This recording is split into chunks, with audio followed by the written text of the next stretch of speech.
যদি লক্ষ্য করি তাহলে মনে হবে এই কোরআন মোনা এই যুগেই নাজিল হয়েছে। কথা বলেন ঠিক কিনা? আমাদের হাত বা ভালো না, কোরআনের বিরুদ্ধে চার আছে না নাই? আজকে কোরআন তো নাই, স্কুলের সিলেবাসে যে আরবি ছিল তা উঠাই দিচ্ছে, ভালো ভালো অনুশীলনী গুলো উঠাই দিয়া ব্যাঙের ডাক আর ব্যাঙের ডাক আর কিসের ডাক, হাঁসের ডাক শেখানো হচ্ছে। কথা বলেন ঠিক কিনা? মনে রাখবেন মুসলমান, যে বা যারা এই কোরআন থেকে শিক্ষা থেকে বিরত রাখলো আর বিরোধিতা করলো, যারা বিরোধিতা রাখলো যারা করলো কোরআনের ভাষায়, তারা কাফের। তারা কি? যারা বলেন তারা কি? আজ আমাদের দেশে একটা বিদ্যালয় আছে, সেই বিদ্যালয়ের নাম হচ্ছে উন্মুক্ত বিশ্ববিদ্যালয়। কোথায় সেটা? ঢাকা গাজীপুরে অবস্থিত। এই প্রতিষ্ঠানের লোগোতে লেখা ছিল, হে প্রভু আমাকে জ্ঞান দান করুন। কি লেখা ছিল? আমাকে জ্ঞান দান করুন। সেই লোগো থেকে এই কোরআনের আয়াতের অর্থটা কেটে দিয়েছে, কেটে দিয়ে তার প্রতিষ্ঠানে শুধু নাম লিখে দিয়েছে। এবার আপনারা বলেন, আপনাদের মুসলমান আছেন, যেই মুসলমানেরা কোরআনের বিরোধিতা কথা হইলে, সত্য কথা হইলে মুখ বুঝে থাকে, সামনাসামনি কয় না, যদি বিপদ হয়ে পড়ে সামনাসামনি কয় না, কিন্তু পিছনে সমালোচনার ঝড় তুলে দেয়, এরকম মানুষ আছে না নাই? আমার বন্ধুগণ, সামনে সমালোচনা করতে পারে না, পিছনে পিছনে করে, এর হাতের দ্বারায়, এর জবানের দ্বারায়, এর পায়ের দ্বারায় ইসলামের ক্ষতি হয়। এইরকম মানুষ আছে না নাই? আল্লাহ পাক বললেন, শোনো শোনো, এইরকম মানুষ কারা? وَإِذَا قِيلَ لَهُمْ تَعَالَوْا إِلَى مَا أَنزَلَ اللَّهُ وَإِلَى الرَّسُولِ رَأَيْتَ الْمُنَافِقِينَ يَصُدُّونَ عَنكَ صُدُودًا। সূরা নিসা 60 নম্বর আয়াত, 5 নম্বর পারা, 7 নম্বর পৃষ্ঠায় 1 নম্বর লাইনে এটা। আল্লাহ পাক বলেন, ওই সমস্ত লোক মিথ্যা দাবি প্রতিপন্ন করে, যারা বলে আমি নবীকে মানি, কোরআন মানি, হাদিস মানি, সব কিছুই মানি। এইরকম ভাবে, এরকম চলাফেরার ভাব দেখে মনে হয় এরকম বুজুর্গ, এরকম সত্যবাদী আর এইরকম মানুষ মনে হয় জান্নাত থেকে পালায় আসছে। কথা বলেন ঠিক কিনা? কিন্তু ওর মধ্যে ডবল ফসল আছে বেশি। ডবল ফসল বুঝেন নাকি? ফাইজলামি বুদ্ধি বেশি আছে। এইরকম মানুষ মনে আমার এলাকায় নাই। আমি তো এই এলাকার সন্তান, আমার এলাকার নাম তো বাজে কিছু মান সম্মান ডুবাবো নাকি? অন্য এলাকায় আছে। আল্লাহ পাক বললেন, যারা এরকম কাজ করে, আল্লাহ পাক বললেন যারা গুনার কাজকে বেশি ভালোবাসে, শয়তান তাদের উপরে আল্লাহ লাগায় দেন। কি লাগায় দেন? শয়তান লাগায় দেন। আল্লাহ পাক বলেন, وَمَن يَعْشُ عَن ذِكْرِ الرَّحْمَنِ نُقَيِّضْ لَهُ شَيْطَانًا فَهُوَ لَهُ قَرِينٌ।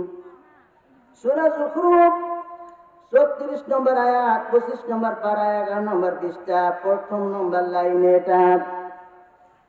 তাফসীর আহসানুল বয়ান থেকে বলছি, যে ব্যক্তি পরম আল্লাহ রাব্বুল আলামিনের হুকুম বাদ দিয়া শয়তানের কথা তার ভালো লাগে, সৎ কাজ বাদ দিয়া ভালো কাজ তার ভালো লাগে, গুনার কাজ তার ভালো লাগে, আল্লাহ রাব্বুল আলামিন বলেন ওই বেটার মিশের মধ্যে ওই ব্যক্তির উপর আমি আল্লাহ পাক একটা শয়তান নাজিল করে দেই। বলেন নাউজুবিল্লাহ। শয়তান ফিট করে দেয়। কি ফিট করে দেয় বলেন? শয়তান ফিট করে দেয়। এই শয়তান কি করে? যত ভালো কাজ আর যত খারাপ কাজ আছে, এই খারাপ কাজের ভিতরে অলংকার দিয়া, মজা দিয়া, আকর্ষণ দিয়া তাদের সামনে ধরে। আর তারাই বলে এইটাই মনে হয় সবচেয়ে ভালো, আর সেই অনুযায়ী কাজ করে। আর তারা বলে আমি হক পথে আছি, আমি হক পথে আছি, আমার দায়ী ঠিক। এরকম মানুষ আছে না নাই? আমার বন্ধুগণ, তারা বলে এটাই ঠিক। আল্লাহ রাব্বুল আলামিন বলেন এই ঠিক মনে করে তারা যাদের জীবনকে অতিবাহিত করে, জীবনকে চালায়, জীবনকে চালাইতে চালাইতে এক সময় তাদের মৃত্যু এসে যায়। আল্লাহ পাক বলেন ওয়াহাক্কা আলাইহিমুল কাউল, তাদের জীবনকে তারা ক্ষতিগ্রস্তের মধ্যে ঠেলে দিল। আর ক্ষতিগ্রস্তের মধ্যে ঠেলে দিল তার মানে হচ্ছে সারা জীবন সেই লোকটা জাহান্নামে যাবে। বলেন না নাউযুবিল্লাহ। কোথায় যাবে বলেন? জাহান্নামে যাবে। এবার আপনারা শুনুন, কাফেররা বেঈমানেরা তারা বলল কোরআন শোনা যাবে না। লক্ষ্য করে শুনতে হবে, বুঝতে হবে ভাইজান আমার, কোরআন শোনা যাবে না, কোরআন শুনতে দেওয়া যাবে না। এই ভাষণ কার? আবু জেহেলের, উতবা সাহেব আর শয়তানের গোষ্ঠীর। কোরআন তারা শুনতে দেবে না। কিন্তু আল্লাহ রাব্বুল আলামিন চাইলেন প্রত্যেকটা আদম সন্তানের কানের গহ্বরে কোরআনুল কারীম শোনার জন্য তাগিদ দিয়েছেন। বলেন সুবহানাল্লাহ। আল্লাহ পাক বলেন ওয়াইযা কুরিআল কুরআনু ফাসতামিউ লাহু ওয়া আনসিতু লাআল্লাকুম তুরহামুন। আল্লাহ রাব্বুল আলামিন বলেন সূরা আরাফ 9 নম্বর পারা 204 নম্বর আয়াত 15 নম্বর পৃষ্ঠা 11 নম্বর লাইনে। এটা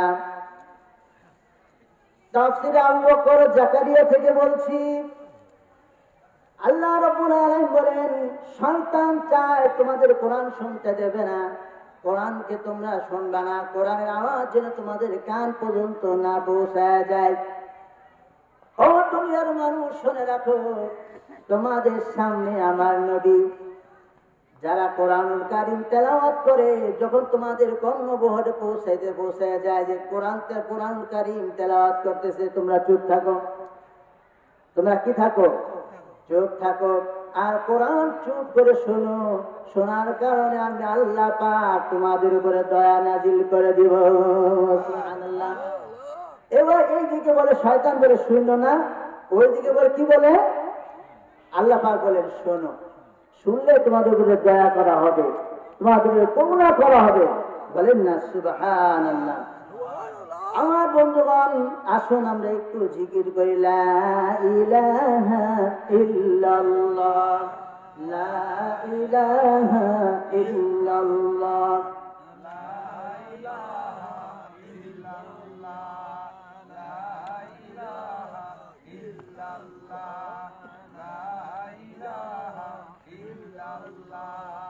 লা ইলাহা ইল্লাল্লাহ মুহাম্মাদুর রাসূলুল্লাহ সাল্লাল্লাহু আলাইহি ওয়াসাল্লাম। আমার বন্ধুগণ, এই কুরআনুল কারীম শুনেছিল হযরত ওমর রাদিয়াল্লাহু তাআলা আনহু। আবু জাহেল এত চেষ্টা করে কোরআন শোনা থেকে বিরত রাখতে পারল না। তার প্রচেষ্টা সব শেষ হয়ে গেল।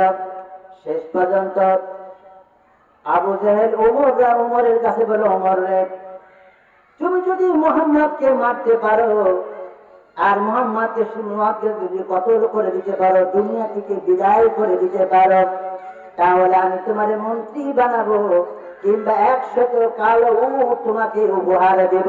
বলেন নাউযুবিল্লাহ। ওমর খোলা তরবারি নিয়ে ছুটে চলছে। লোকেরা জিজ্ঞেস করে কোথায় যাও? বলতেছে মুহাম্মাদের কল্যাণ আনতে যাই। কোথায় যাও? মুহাম্মাদের কল্যাণ আনতে যাই। এবার ওমর খোলা তরবারি নিয়ে যখন নাকি যে খানায় কাবার সামনে গেছে, যাওয়ার পরে এবার দেখে বিশ্ব নবী আকার নামদার তাজদার মদিনা মুহাম্মাদুর রাসূলুল্লাহ সাল্লাল্লাহু আলাইহি ওয়াসাল্লাম নামাজ অবস্থায় কাবার ভিতরে দাঁড়ায় আছে। বলেন সুবহানাল্লাহ।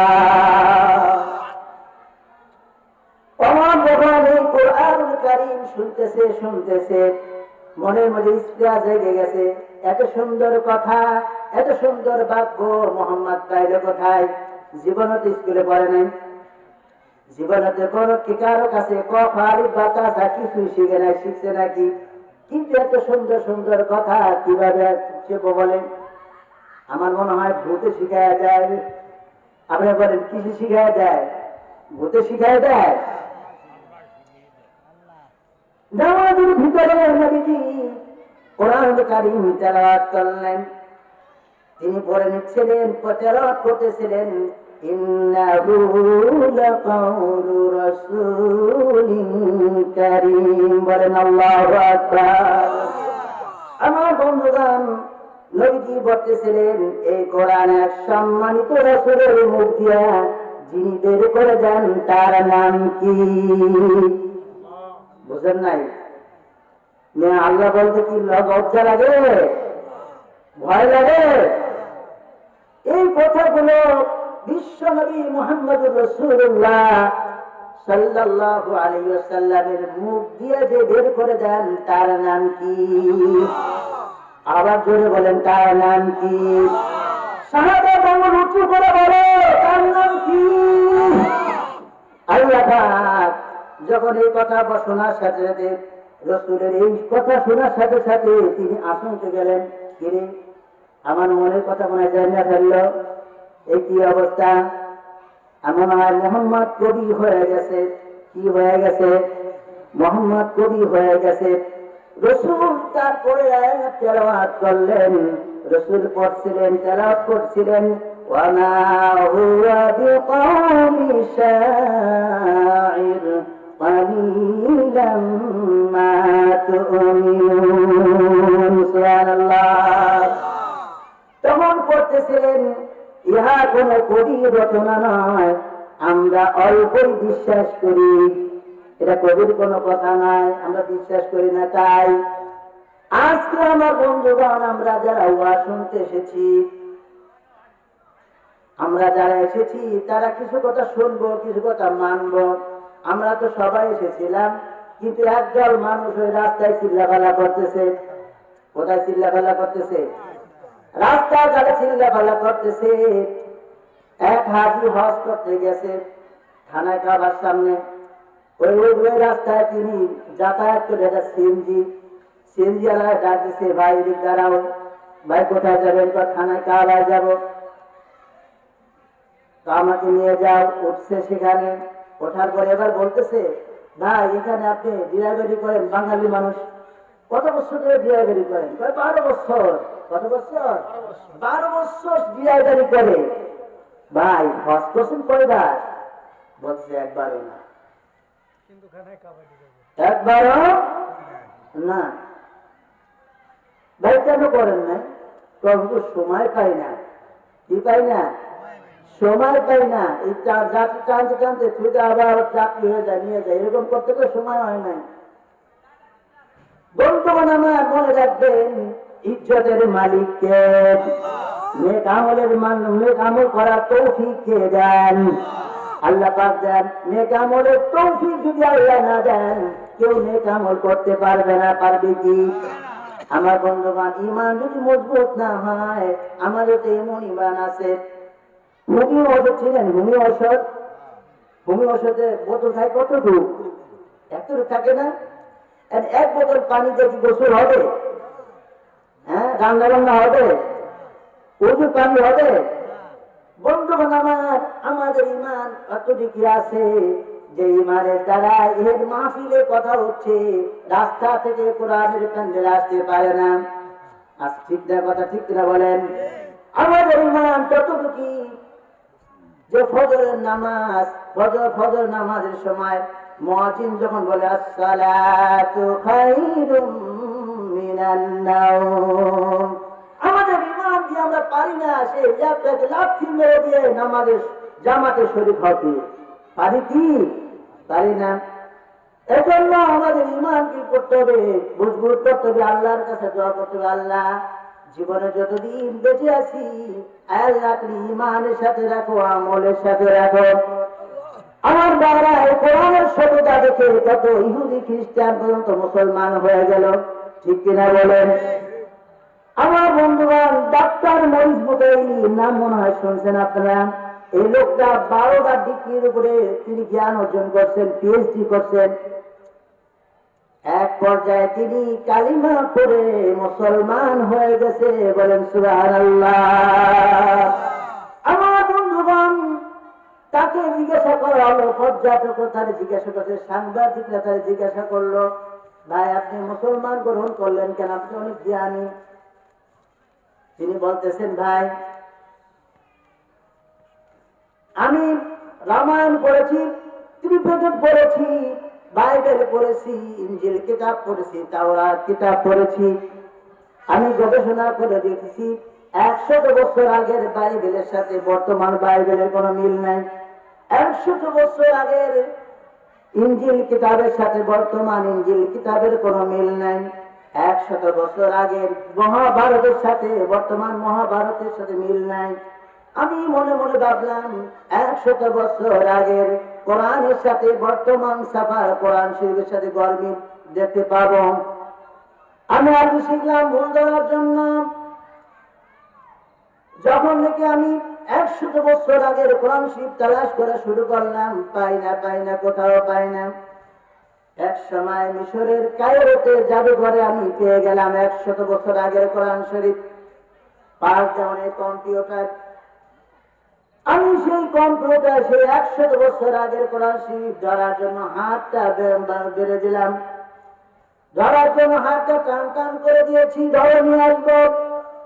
কম্পিউটারে লেখা উঠলো, ডোন্ট টাচ মি, আমাকে স্পর্শ করবে না, আমাকে নাপাক অবস্থায় স্পর্শ করা যায় না, আমাকে অপবিত্র অবস্থায় স্পর্শ করা যায় না, আমাকে স্পর্শ করতে হইলে পবিত্রতা অর্জন করতে হবে, কারণ আমি হলাম স্বয়ং আল্লাহ পাকের কোরআন। বলেন সুবহানাল্লাহ। আমি পেয়ে খুশি হয়ে গেলাম, মনে হয় এখনই আমি এদের ভুল ধরে আমি মুসলমান জাতির বুকের সামনে দাঁড়িয়ে বলবো, ওয়ান দা অল, আমি ঠিক তোরা ঠিক না, ভুল ধরে। ডক্টর মরিস বুকাইলি বললেন, আমি ওই 100 বছর কোরআন আগের কোরআন শরীফ নিয়ে বর্তমান কোরআন শরীফের সাথে মিলান শুরু করলাম। শোনার পরে শোনা, পৃষ্ঠার পরে পৃষ্ঠা, আয়াতের পর আয়াত, নুক্তার পরে নুক্তা, জবরের পরে জবর, জের জবর পেশ, সব মিলান শুরু করে দিলাম। আমি ডক্টর মরিস বুকাইলি সেই আল্লাহর কসম খায় বলি, ওয়াল্লাহি তাল্লাহি বিল্লাহি, যদিও 100 বছর আগের কোরআন শরীফ আর এটা হলো বর্তমান ছাপার কোরআন শরীফ, 100 বছর আগের কোরআন শরীফের সাথে বর্তমান কোরআন শরীফের কোনো একটু পার্থক্য আমি পাই নাই, ভুল ধরতে পাই নাই, একটা নুক্তার পর্যন্ত ভুল ধরতে পাই নাই। আমি এই সততা দেখে আমি মসজিদের ইমাম সাহেবের কাছে আসলাম, ইমাম সাহেব এতদিন যা করেছি, ভুল করেছি, কোরআন শরীফের ভুল ধরতে গিয়ে আমার সারা জীবনের ভুল ধরা খেয়ে গেছে। ইমাম সাহেব, আমি আর নাস্তিক থাকলাম না, খ্রিস্টান থাকলাম না, ইহুদি থাকলাম না, মুশরিক থাকলাম না, আজ হতে আমি মুসলমান হতে চাই।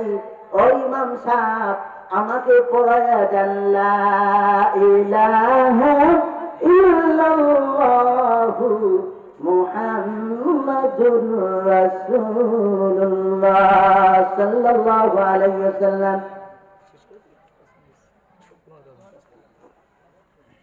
আমার বন্ধুগণ, এরা ওমর মনে মনে ভাবছে, এই কথাগুলো মনে হয় গণকের ওয়াজ, মনে আছে নাকি? মনে মনে ভাবতেছে, মনে হয় গণকের কথা। আল্লাহ রাসূল তখন পড়তেছিলেন, ওয়ালা বিকাউলি কাহিন কালিলাম মা তাযাক্কারুন, ইহা কোন গণকের কথা নয়, তোমরা অল্পই অনুধাবন করো, এটা কোন কবির কথা না, কোন গণকের কথা না। তাহলে ওমর রাদিয়াল্লাহু তাআলা আনহু মনে মনে ভাবছিলেন, কার কথা, কার কথা, কার কথা? এটা জিনের কথা নয়, গণকের কথা নয়, এটা কোনো কবির প্ররোচনা নয়। তাহলে কি হবে? এটা কার কথা হবে? রাসূল কারীম সাল্লাল্লাহু আলাইহি ওয়াসাল্লাম তেলাওয়াত করলেন, তানজিলুম মির রাব্বিল আলামিন। আল্লাহু আকবার। এই কথাগুলো যার, যিনি আসমান এবং জমিন বানিয়েছেন, আকাশ চন্দ্র সূর্য সব কিছু বানিয়েছেন, যিনি হলেন নিখিল জাহানের প্রতিপালক আল্লাহ রাব্বুল আলামিনের কথা। হযরত ওমর রাদিয়াল্লাহু তাআলা আনহু দৌড় দিলেন, বাড়ি যায় বলতেছে, বিবি বলতেছে, কি স্বামী, কি হয়েছে? ওমর রাদিয়াল্লাহু তাআলা বলতেছে, স্ত্রী রে, আমার গায়ে হাত টাচ করো, দেখো আমার জ্বর এলো কিনা। তো না, ঠিক হচ্ছে। হাঁপাচ্ছেন কেন? কে দাবত দিছে বা কেউ দাবত দেয় নাই। মুহাম্মদকে হত্যা করতে গিয়ে কোরআনের বিরোধিতা করতে যায়, আমি কোরআনের কর্মী হয়ে বাড়ি ফিরে এলাম। হযরত ওমর ওই কাফের অবস্থায় কোরআন বুঝলেন, কোরআন লক্ষ্য করে শুনছেন, এই জন্য কোরআন বুঝছেন। আর কোরআন লক্ষ্য করে শোনার কারণে আল্লাহ রাব্বুল আলামিন হেদায়েতের নূর ওমরের সিনাকে কুফরি দূর করে দিয়ে ঈমানের নূর ঢুকায়া দিয়েছে। আজ যদি আমরা এই কোরআন শুনতে পারি, আর কোরআন অনুযায়ী আমাদের পারিবারিক জীবন, রাষ্ট্রীয় জীবন, সামাজিক জীবন, আমাদের যদি পার্লামেন্ট কোরআন দেওয়া হয়, এবার আপনারা বলেন, কোন ঘুষখোর থাকবে, কোন জেনাগুর থাকবে, কোন অবচয়কারী থাকবে? শয়তান বলবে আমার এখানে স্থান নাই, এই যেখানে আল্লাহর দ্বীন কায়েম হয়ে গেছে ওইখানে আমি শয়তানের কোন প্যালেস নাই। কথা ঠিক কিনা? আল্লাহ বলেন, মানুষ যখন এই এরাদা করবে, ওয়ালাউ আন্না আহলাল কুরা আমানু ওয়াত্তাকাউ লাফাতাহনা আলাইহিম বারাকাতিন মিনাস সামাই ওয়াল আরদ। যদি সেই লোকেরা, সেই দেশের মানুষেরা কোরআনকে মানে, আমি আল্লাহর প্রতি যদি তারা ঈমান আনে, তাকওয়া অবলম্বন করে, আকাশ আর জমিনের রহমতের দরজা আমি আল্লাহ তার জন্য খুলে দিব। ভাইরা, অসমাপ্ত কথাগুলো সমাপ্ত করে দিলাম। যদি আল্লাহ আরো কোথাও যদি এমন তৌফিক দান কথা বলার, বাকি অংশগুলো শুনিয়ে দিব। আপনারা কষ্ট করেন আমার দ্বারা, আমার এই এলাকায় বাড়ি, আমার জন্য দোয়া করবেন। এলোমেলো ভাবে যে কথাগুলো বললাম, আল্লাহ তাআলা যেন সঠিক সঠিক কথাগুলো আমাদের আমল করার জন্য তৌফিক দান করেন। আপনারা আমার জন্য দোয়া করবেন, আমি আপনাদের জন্য দোয়া করব। আল্লাহ তাআলা সবাইকে যেন আবার একখানে হয়ে, নয় দুনিয়াতে আর নয় জান্নাতের বাগানে একসাথে থাকার জন্য তৌফিক দান করেন। বলেন আমিন। ওয়া মা আলাইনা ইল্লাল বালাগ। আসসালামু আলাইকুম ওয়া রাহমাতুল্লাহি ওয়া বারাকাতুহু। আলহামদুলিল্লাহ, হযরত আমাদেরকে মূল্যবান নসিহত শুনিয়েছেন। আল্লাহ তাআলা আমরা দোয়া করি যাতে করে আমরা কথার উপর আমল করতে পারি। সম্মানিত রাজবাসী, এখন এশার আজান হবে, আজানের 15 মিনিট পর জামাত হবে।